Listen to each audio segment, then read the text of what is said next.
A inicios de la década de 1960, durante el rodaje de la célebre película de guerra The Great Escape, Charles Bronson, famoso por sus interpretaciones de personajes duros, pronunció un inquietante comentario a su compañero de elenco. Mirándolo fijamente a los ojos, Bronson le dijo: «Presta más atención a tu esposa o me la llevaré».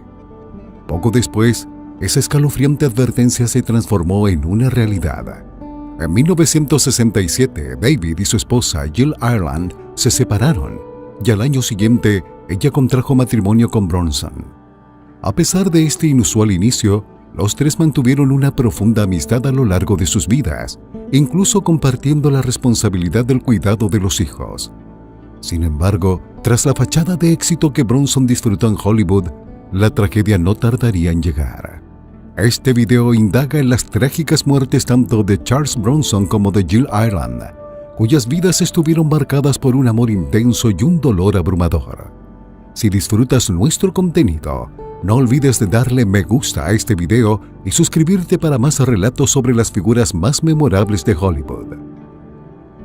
Charles Bronson ocultó detalles sobre su dura infancia. Nacido el 3 de noviembre de 1921 en el pequeño pueblo minero de Enfield, Pensilvania, superó orígenes extremadamente difíciles para convertirse en un ícono de la industria cinematográfica. Situado en las montañas Allegheny, Enfield formaba parte de una región carbonífera donde las condiciones de vida eran arduas. Bronson, cuyo nombre real era Charles Buczynski, fue el 11º de 15 hijos en una familia católica romana de ascendencia lituana. Su padre, Walter Buczki, era un tártaro Ipka, originario de Druskininkai, Lituania, mientras que su madre, Mary Balinsky, nació en Pensilvania de padres inmigrantes lituanos. La familia de Bronson vivía en una pobreza extrema. Su hogar consistía en una pequeña cabaña de agua fría, con apenas espacio suficiente para que todos durmieran, lo que les obligaba a hacerlo en turnos. Las vías de los trenes de carbón pasaban cerca de su casa, simbolizando la conexión de la familia con la industria carbonífera. La vida en la comunidad minera estaba llena de dificultades, y Bronson compartió muchas de esas luchas en entrevistas posteriores. En su hogar, rara vez se hablaba inglés, una realidad común entre muchas familias estadounidenses de primera generación. Él y sus hermanos se comunicaban principalmente en lituano, lo que lo hacía diferente de sus compañeros de escuela. Recordó que incluso durante su servicio en la Segunda Guerra Mundial, su acento era tan fuerte que sus compañeros frecuentemente asumían que era un extranjero. Además del inglés y lituano, también hablaba ruso gracias a las raíces de su familia en Europa del Este. Bronson tuvo una relación complicada con su padre Walter. En una entrevista de 1973, confesó que nunca llegó a conocerlo bien y que no estaba seguro de si lo amaba u odiaba. Lo que sí recordaba con claridad era que cada vez que su madre anunciaba que su padre volvería a casa, todos los niños se escondían. En 1933, cuando Bronson contaba apenas con 12 años, su padre falleció de cáncer, dejando a la familia aún más desamparada. Sin opciones, Bronson tuvo que ingresar al mundo laboral desde temprana edad. Primero trabajó en la oficina de la mina y luego en las minas de carbón, donde ganaba una pequeña cantidad por cada tonelada que extraía. En ocasiones, realizaba turnos dobles, recibiendo apenas $24 a la semana. El trabajo en las minas de carbón era peligroso, los derrumbes eran frecuentes, y Bronson, junto a su hermano, asumía la peligrosa tarea de retirar grandes troncos y trozos de carbón que bloqueaban los pasajes subterráneos. La Gran Depresión golpeó duramente a la familia Bronson, quienes enfrentaron una pobreza extrema, a menudo sin alimentos. Bronson recordaba que su madre no podía permitirse comprar leche para su hermana menor, quien en su lugar recibía té caliente. Además, él tuvo que asistir a la escuela con el vestido de su hermana, ya que la familia carecía de ropa adecuada.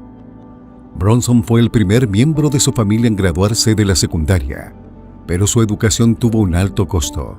Desde los 10 años ya trabajaba en las minas junto a sus hermanos mayores, y sus experiencias allí lo dejaron física y emocionalmente marcado. Hablaba con amargura sobre esos 6 años de trabajo extenuante que le causaron cicatrices permanentes en las piernas y el torso. Trabajar en las oscuras minas también le provocó dolores de cabeza y claustrofobia. Nunca he podido quitarme el olor del carbón de las fosas nasales, lamentaba. Una vez, para enfrentar el estrés, empezó a fumar a la edad de 9 años. A pesar de las agotadoras condiciones laborales, las circunstancias de Bronson comenzaron a transformarse cuando se enlistó en las Fuerzas Aéreas del Ejército de los Estados Unidos durante la Segunda Guerra Mundial en 1943. Sirvió en el 70º Escuadrón de Entrenamiento de Tiro Flexible y más tarde como artillero aéreo en un Boeing B-29 Super Fortress con el 6º Escuadrón de Bombardeo, parte del 39º Grupo de Bombardeo con base en Guam. Bronson voló en 25 misiones de combate sobre Japón y recibió una medalla Corazón Púrpura por las heridas sufridas en batalla. Más tarde, reflexionó positivamente sobre su experiencia militar, afirmando que ser reclutado para el ejército fue lo mejor que le ocurrió. Le ofreció una escapatoria de las duras condiciones de la minería del carbón y le brindó 3 comidas al día, además de ropa adecuada por primera vez en su vida. La disciplina y estructura de la vida militar, junto con la camaradería que encontró entre sus compañeros soldados, ayudaron a Bronson a ganar confianza. También mejoró su inglés, un idioma que rara vez había hablado al crecer en Pensilvania. Después de ser dado de baja del ejército, Bronson luchó por encontrar dirección, ocupándose en una variedad de trabajos, como conductor de camión, trabajador de acero y obrero en las minas, pero ninguna de estas ocupaciones parecía adaptarse a él. No fue hasta que se topó con un grupo de actores en Atlantic City que se despertó su interés por la actuación. Esta nueva pasión lo llevaría eventualmente a Hollywood y a la fama, pero el camino no fue sencillo. A medida que su carrera prosperaba, Bronson se hizo conocido por su imagen de tipo duro, a menudo interpretando personajes rudos en westerns y películas de acción. A pesar de su fama, era conocido por exagerar o incluso inventar partes de su historia personal, creando mitos que añadían a su imagen pública misteriosa e intimidante. Según Brian D'Ambrosio, autor de Menacing Face Worth Millions, A Life of Charles Bronson, al actor le gustaba engañar a los periodistas crédulos promoviendo historias exageradas sobre su infancia. A veces afirmaba que no hablaba inglés en la escuela secundaria, que su madre lo vendió a viajeros o que tenía que asistir a la escuela usando la ropa de su hermana. Mientras que estas historias contribuían a la leyenda de Charles Bronson, quienes estaban cerca de él, incluida su primera esposa Harriet Tendler, las desmentían como falsas.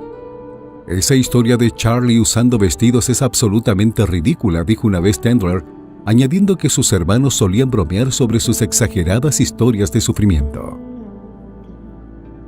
Incluso después de alcanzar el éxito, Bronson continuó tejiendo relatos fantásticos, afirmando haber estado encarcelado 2 veces, aunque no existen registros penitenciarios que verifiquen esto. También narró una historia sobre haber sido disparado por un oficial de policía en un tren de carga, solo para quedar milagrosamente ileso porque la bala se cayó. Si bien algunas de estas historias eran claramente fantasiosas, lo que era innegable era que su servicio militar había sido un punto de inflexión en su vida. Las experiencias de guerra de Bronson, aunque no se discutieron a menudo en público, lo moldearon profundamente. En el libro de Paul Talbot, Bronson Lose Again, On the Set, se reveló que Bronson se involucró en una pelea seria mientras entrenaba con el 70º Escuadrón de Entrenamiento de Tiro Flexible en Arizona. Después de que un sargento iniciara un altercado con él, Bronson respondió lanzándolo, pensando que si no le golpeaba directamente podría evitar el castigo. Sin embargo, el sargento se rompió el brazo al caer y Bronson fue condenado a 6 meses de trabajo duro que consistía en llevar costillas de res al comedor y sacar latas de basura. Impresionante pero no reconocida, su aventura actoral continuó después de ser dado de baja honorable del ejército en 1946. Charles Bronson navegó una serie de trabajos temporales, incluyendo trabajar como panadero en Filadelfia y llamar bingo en un muelle de diversiones en Atlantic City.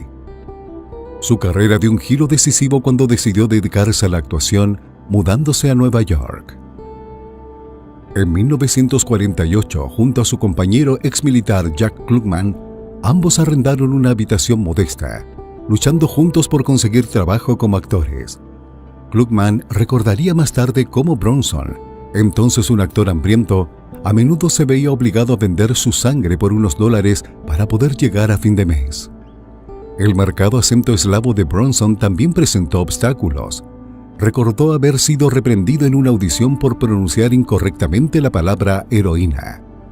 La introducción de Bronson al mundo de la actuación ocurrió casi por casualidad, mientras trabajaba en Atlantic City.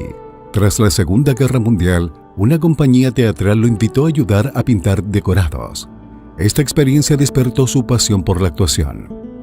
En 1951, logró su primer papel en la película You're in the Navy Now, supuestamente porque era el único actor capaz de eructar a voluntad. Durante los 2 años siguientes, Bronson se dedicó a estudios de drama tanto en Filadelfia como en Los Ángeles. Aunque inicialmente consiguió papeles pequeños, a menudo interpretando personajes como pandilleros, trabajadores de la construcción y luchadores, su apariencia singular y su voz distintiva lo destacaron. Reflexionando sobre su carrera temprana, Bronson comentó en una entrevista en 1972 que ya había sido encasillado debido a su forma de hablar peculiar y su aspecto áspero. No parecía ni sonaba como el tipo que se quedaba con la chica. Se asemejaba más a una cantera de roca que había sido dinamitada. En el auge del temor rojo en Hollywood a principios de la década de 1950, Bronson se preocupó de que su apellido lituano, Blinsky, pudiera atraer la atención no deseada durante la cruzada anticomunista del senador Joseph McCarthy. Para evitar sospechas, Bronson decidió cambiar su apellido, supuestamente inspirado por un letrero de una calle que llevaba el nombre Bronson, que él y su amigo Steve McQueen vieron mientras conducían por Los Ángeles. A medida que su carrera se desarrollaba, Bronson comenzó a obtener papeles más significativos. Su gran oportunidad llegó en 1960, cuando fue elegido como Bernardo O'Reilly en el western Los Siete Magníficos, un remake de Los Siete Samuráis de Akira Kurosawa. El éxito de la película le abrió nuevas puertas y continuó protagonizando una serie de films icónicos, incluyendo La Gran Evasión, La Batalla de las Ardenas, Los 12 del Patíbulo y Érase una vez en el oeste de Sergio Leone. El carisma innato de Bronson y su poderosa presencia en pantalla rápidamente lo convirtieron en un actor solicitado, especialmente en los mercados europeos. Si bien Bronson disfrutó de una exitosa carrera en Estados Unidos, fue venerado como una verdadera superestrella en Europa. En Italia adquirió el apodo de El Feo, y en Francia fue celebrado como uno de los monsters sacrés del cine. Sus películas a menudo tuvieron un rendimiento internacional mejor que en su propio país, y en Japón su popularidad fue tan inmensa que su nombre estaba estampado en carteles que cubrían bloques enteros de la ciudad. A pesar de las críticas que alegaban que carecía de rango como actor, el atractivo perdurable de Bronson residía en su representación del trabajo arduo y la perseverancia, cualidades que reflejaban su dura infancia. Nacido como Charles Buczynski, soportó grandes adversidades y emergió como Charles Bronson, una figura icónica en el cine estadounidense. Uno de los papeles más emblemáticos de Bronson fue el de Paul Kesey en la serie Death Wish, un personaje que se alineaba con la personalidad del actor en la vida real. Las películas, que giraban en torno a un hombre que busca justicia por su propia mano tras el ataque a su familia, resonaban con las experiencias de Bronson con la adversidad y la injusticia. Su interpretación resonó con el público, consolidando aún más su reputación como una figura dura e implacable en la pantalla. El director de cine Michael Winner tuvo un papel fundamental en la configuración de la carrera de Bronson, especialmente a través de la franquicia Death Wish. Curiosamente, Winner había tenido previamente una relación romántica con la futura esposa de Bronson, Jill Ireland, que le suplicó al director que mantuviera su relación pasada en secreto por temor a represalias. Winner dirigió a Bronson en varias películas, incluyendo Chateau's Land, The Mechanic y The Stone Killer, antes de ofrecerle el papel de Paul Kersey en Death Wish, convencido de que la ira contenida de Bronson lo hacía perfecto para el papel. La película se estrenó el 4 de julio de 1974. Death Wish se convirtió en un fenómeno cinematográfico controvertido. La interpretación de Charles Bronson como Paul Kersey, un hombre que toma la justicia en sus propias manos tras el asesinato de su esposa y el asalto a su hija, resonó profundamente con el público. Inicialmente, este papel había sido rechazado por grandes figuras de Hollywood, incluyendo a Clint Eastwood, Burt Lancaster y George Scott. Incluso su agente Paul Connor le aconsejó no aceptar el papel por temor a que pudiera incitar al vigilantismo en la vida real. Bronson al principio también mostraba reticencia, considerando que el personaje era demasiado tímido. Sin embargo, tras discutir el guión con el director Michael Winner, Bronson cambió de opinión, afirmando de manera famosa y errónea que le gustaría hacer eso, aunque en ese momento se refería a disparar a los asaltantes, no a protagonizar la película. El éxito de Death Wish, que recaudó $22 millones con un presupuesto de 3.7 millones, ayudó a consolidar a Bronson como una estrella del cine de gran renombre. La película estaba basada en la novela de 1972 de Brian Garfield, quien posteriormente criticó la adaptación, argumentando que el casting de Bronson hacía predecible la recurrencia de la violencia en el personaje de Kersey desde el principio. Sin embargo, Michael Winner defendió la película, desestimando las objeciones de Garfield. Bronson tenía poca paciencia con los reporteros a quienes consideraba intrusivos. Cuando Stephen Whitney publicó una biografía no autorizada en 1975 titulada Charles Bronson's Superstar, The Real Man Behind the Rock Hard Match Image, Bronson se enfureció y trató de comprar cada copia para detener su distribución, especialmente porque el libro contenía detalles poco halagadores sobre su entonces esposa Jill Ireland. La hostilidad del actor se extendió también hacia los críticos.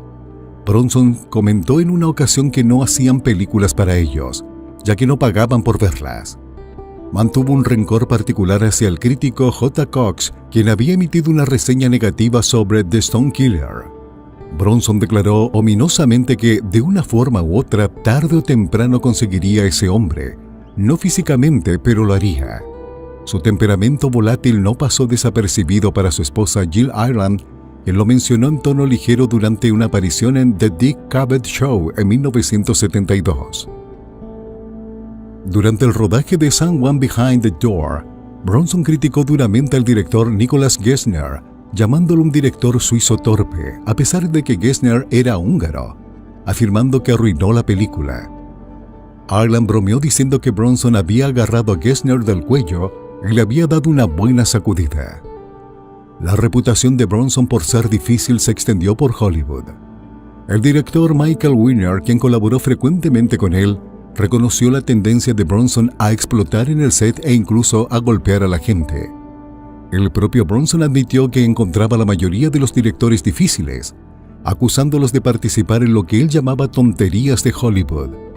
Fue aún más lejos en una entrevista, etiquetando a los productores como cretinos y a los directores como idiotas, añadiendo que la mayoría de las personas en la industria solo se preocupaban por el dinero. Además, mostró poco respeto hacia los actores más jóvenes, desestimándolos como llenos de tonterías. En una entrevista de 1977 en The Washington Post, Bronson declaró que podía interpretar el personaje mejor debido a su experiencia y las cosas que había vivido. Se burló de actores como Robert De Niro, Sylvester Stallone y Al Pacino, diciendo que todos eran iguales, incluso se veían iguales. Bronson tampoco mostró interés en premios, llamando las nominaciones al Oscar una tontería. A pesar de su personalidad áspera, su estilo de actuación se alineaba perfectamente con su ruda personalidad. Una vez se describió a sí mismo como solo un producto, como una pastilla de jabón, para ser vendido lo mejor posible.